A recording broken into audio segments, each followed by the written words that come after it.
You don't truly know God as your provider until He strips you of the paycheck. You don't truly know Him as your healer until the doctors give up. You don't truly know Him as your comforter until the arms you once leaned on are no longer there. And it's there, in that sacred, painful, beautiful moment of brokenness, that you find the God who's always been more than enough. The alabaster box was beautiful, but it wasn't useful until it was broken. The fragrance inside didn't fill the room until the shell was shattered. And so it is with you. Your greatest power, your most potent purpose, is often sealed behind your strength, and God will break the exterior to release the aroma. That's why you must not despise your season of breaking, because it's not the end of you, it's the release of you. Teach the people. It's okay to be undone. It's okay to be weak, because God's grace doesn't supplement your strength. It replaces it. He is not waiting for you to be strong.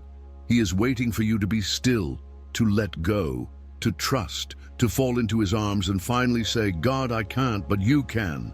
That's where the glory lives, not in the polished, in the poured out.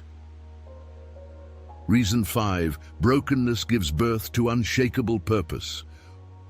What God births in brokenness, hell cannot destroy. And one of the most powerful reasons God breaks the man He wants to use is because brokenness is the womb of destiny. It was never about the struggle. It was about the identity on the other side of the struggle.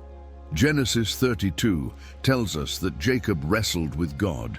He went into the fight as Jacob, the deceiver, but came out as Israel, the prince with God.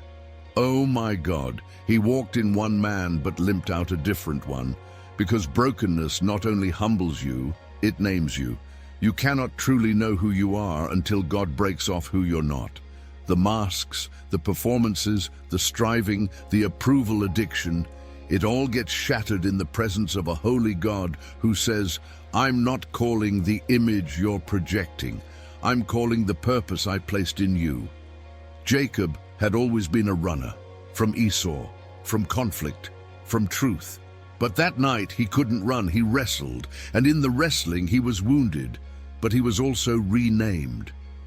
There are moments when God allows a fight not to punish you, but to define you. Because the fight reveals what's in you. It exposes the grit, the tenacity, the divine DNA. And yes, you may walk with a limp after the fight, but your limp is the receipt that says, I've been with God. You don't get real purpose until you've been broken enough to ask the hard questions. Who am I when no one's watching? Who am I when the applause fades? Who am I when I lose everything I thought I needed? The answers don't come in comfort, they come in crisis. That's why the caterpillar must dissolve into a puddle of cells inside the cocoon before it becomes the butterfly. Total transformation, no trace of the old form. God does not do cosmetic renovations, He does internal revolutions. And sometimes that means everything has to fall apart before your true identity emerges. So I say to the listeners, don't fear the identity crisis. Embrace it. Because what you're calling a breakdown may actually be a breakthrough. You're not falling apart. You're shedding who you were to become who you really are. Let the tears fall. Let the titles go. Let the labels drop. God is not calling Jacob anymore. He's calling Israel. Reason 6. Brokenness trains the man for battle and compassion. The anointed must first be afflicted. There is no shortcut to divine power that does not pass through the valley of pain. Psalm 119:71 declares, It was good for me that I was afflicted, that I might learn your decrees. Good, how can pain be good? Because in God's hands pain is not punishment, it is preparation. It is the seminary of the soul, the forge of faith, the training ground of the spirit. Before God gives you a platform, He gives you a cave. Ask David. Anointed to be king, but hunted like a criminal. Anointed with oil, but living in obscurity.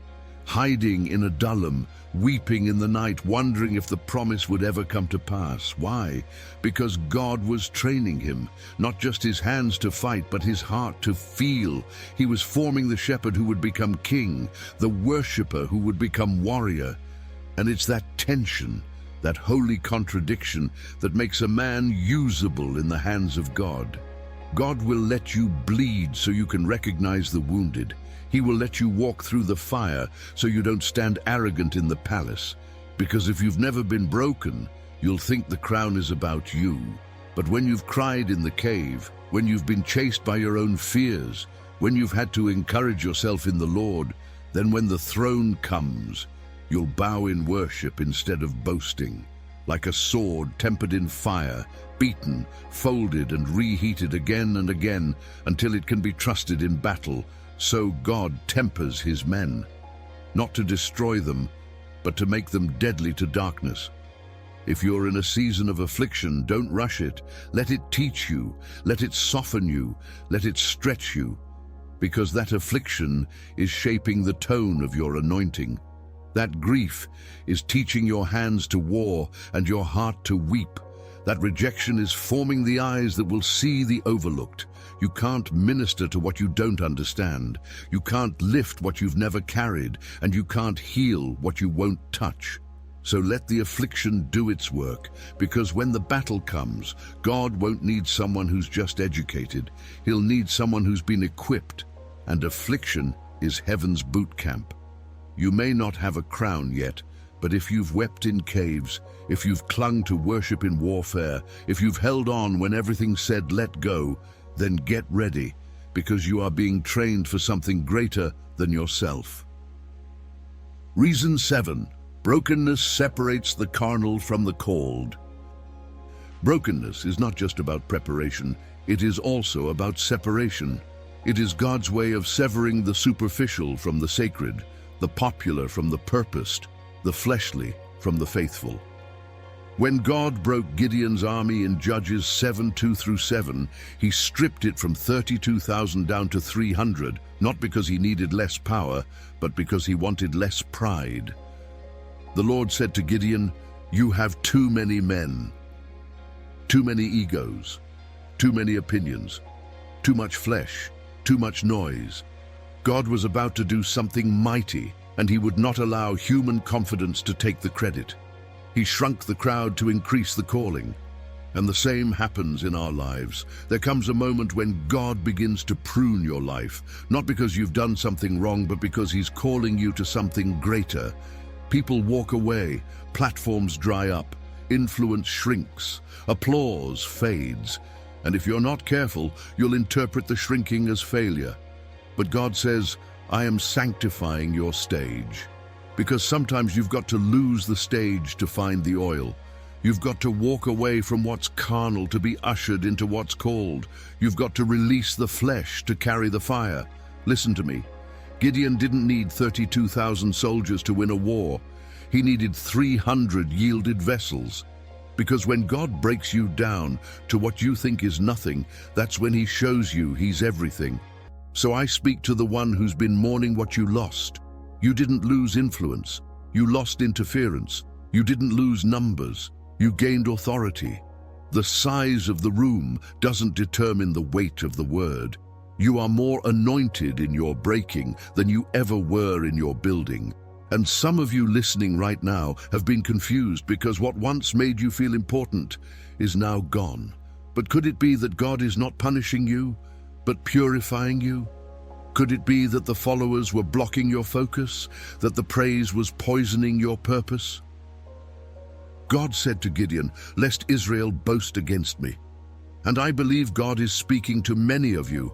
I will not let your flesh share glory with my spirit.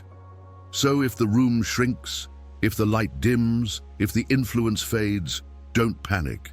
You're being separated from what is carnal so that you can step fully into what is called. Reason 8. Brokenness prepares the man for multiplication. And now we arrive at the crescendo of this holy symphony of brokenness, multiplication. Because God never breaks to discard, he breaks to distribute. He doesn't crush to cancel, he crushes to commission. Matthew 14:19 paints the picture perfectly. Jesus took the bread, he blessed it, he broke it, and then he gave it to the multitude. Notice the pattern. He didn't give what he didn't break, and he didn't break what he didn't first bless. That's the kingdom order: blessing, breaking, then giving.